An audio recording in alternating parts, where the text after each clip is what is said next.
আজকের গেছিলাম একটা বার্থডে পার্টিতে যেখানে গিয়ে আমি কি খেলাম চলো তোমাদের সাথে শেয়ার করি।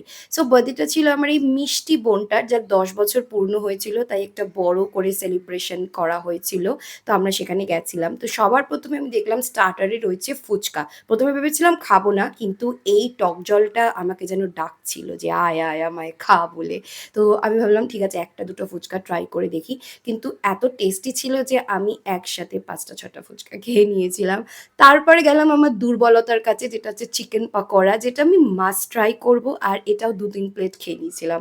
তারপর অল্প একটু লাস্সি ট্রাই করলাম। ঠান্ডা, ঠান্ডা লাস্সিটা না বেশ ভালো লাগছিল এত কিছু আইটেম খাওয়ার পরে। যেহেতু বাড়ি থেকে অনেক দূরে ছিল বার্থডে পার্টিটা, বাড়ি ফিরতে হবে, তাই খেতে বসে গেলাম। ১ম এই এক গাদা স্যালাড নিয়ে নিলাম, যেখানে আমি শুধুমাত্র শসা আর লেবু নিই। তারপরে টপাস করে একটা কি অদ্ভুত দেখতে খাবার আমার প্লেটে এলো, যেটা এত্ত বড় সাইজের ছিল। এটা হচ্ছে চিকেন যে কাবাব হয় না, স্টিক কাবাব, ওইটাকে ভালো করে ব্যাটারে ডুবিয়ে একটা গ্রেভি মতন বানানো হয়েছিল, যেটা অসম্ভব ভালো খেতে ছিল।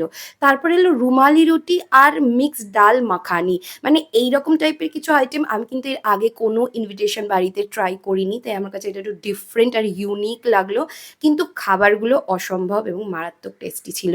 ভাত দেখছো কইটুখানি নিয়েছি, মিক্সড রাইস ছিল। কি করে খাবো? এত কিছু খাওয়ার পর পেটে আর জায়গা ছিল না। সাথেই বাস ১ পিস চিকেন চাপ নিয়েছিলাম, যেটা আরো ভালো খেতে ছিল। তারপরে এলো চাটনি, আমের টক মিষ্টি চাটনি ছিল এটা। আর সাথে নিয়ে নিলাম ছোট্ট, ছোট্ট পাঁপড় ভাজা। দুটো মিশিয়ে খেতে দারুণ লাগে। আর যেহেতু বাঙালি জন্মদিন, তাই পায়েস তো থাকবেই, তাই না?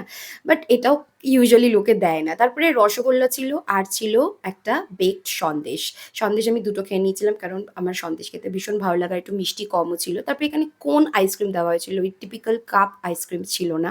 তো সমস্ত খাবার ভীষণ দারুণ ছিল এবং আমার কাছে একটা অন্য অদ্ভুত এক্সপেরিয়েন্স ছিল। তোমাদের কেমন লাগলো আমাকে নিশ্চয়ই জানিও। ওকে, বাই।